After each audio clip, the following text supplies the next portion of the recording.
15% of the U.S. population lives in poverty. That means there are 46.5 million people living in poverty in the United States of America.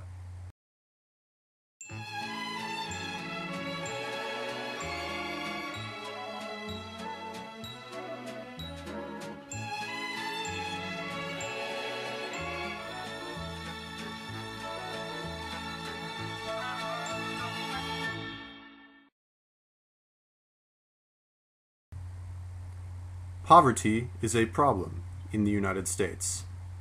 Although the poverty rate was much higher in 1960, the actual number of people living in poverty in the United States is at an all-time high. 22% of all people under age 18, 13.7% of all people 19 to 64, and 9% of all people ages 65 and older live in poverty. Some of the effects of poverty on poor individuals is a lack of available money. They spend all their money on necessities and can't afford non-essentials like gym memberships or travel. This causes the non-essential businesses to lose money. Another effect of poverty is sickness. It can also be the cause of poverty. Because these people don't have health care, the costs are shifted to those that do. Poverty can also lead to crime, which, in extreme cases, can lead to EMIs.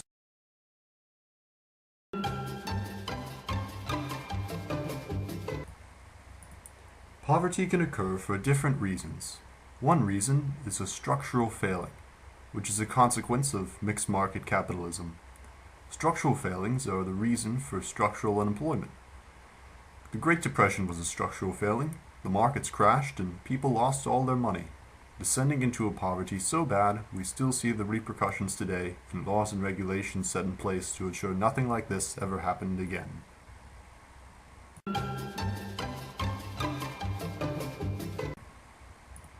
Of course, poverty can also be attributed to the fact that some people are idiots. For some reason of their own creation, they can't find a job that would lift them out of poverty.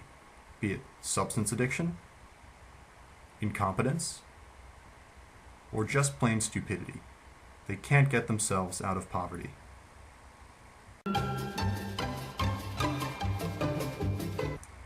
Poverty is like a revolving door.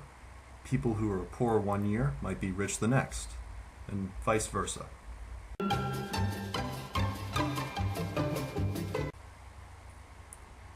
There is no straightforward way to solve poverty. All we can hope to do is mitigate it and manage it as best we can. Poverty can best be alleviated with lots and lots of money. Raising taxes on the rich can generate more revenue for the government. Of course, the money wouldn't just be given out to poor people. It would be used to subsidize the cost of welfare, healthcare, and education.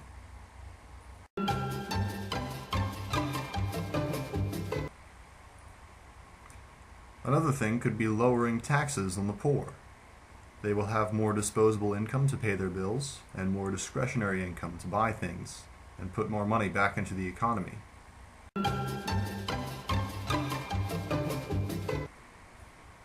Education is important. It helps us to succeed. You may not know this, but the level of education someone has directly correlates to the amount of income they receive annually. Take a look at this graph.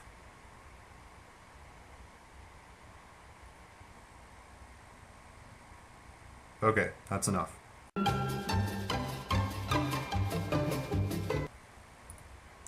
Crime plays a huge part in poverty.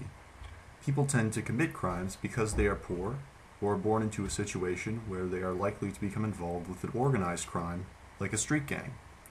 Organized crime has a symbiotic relationship with poverty. The more organized crime grows, the more likely impoverished people will be drawn to it, seeing it as a way to escape destitution.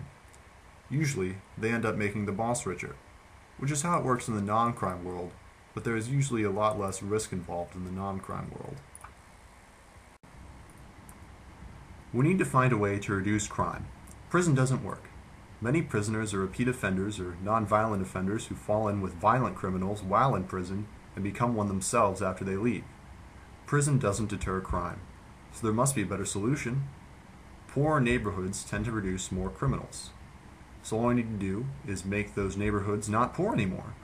But how can we do that? Through education. Remember the graph? More degrees equals more money. The government needs to invest in education and urban renewal projects in poor neighborhoods. That will reduce poverty, which will reduce crime, which will reduce poverty even more.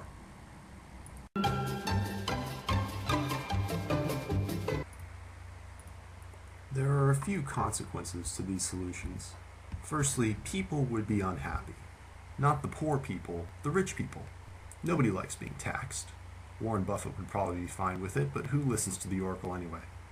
Also, giving away free money might create some kind of welfare dependence. But in the end, nothing is going to change unless we change, unless we all work together to fight poverty and end it forever.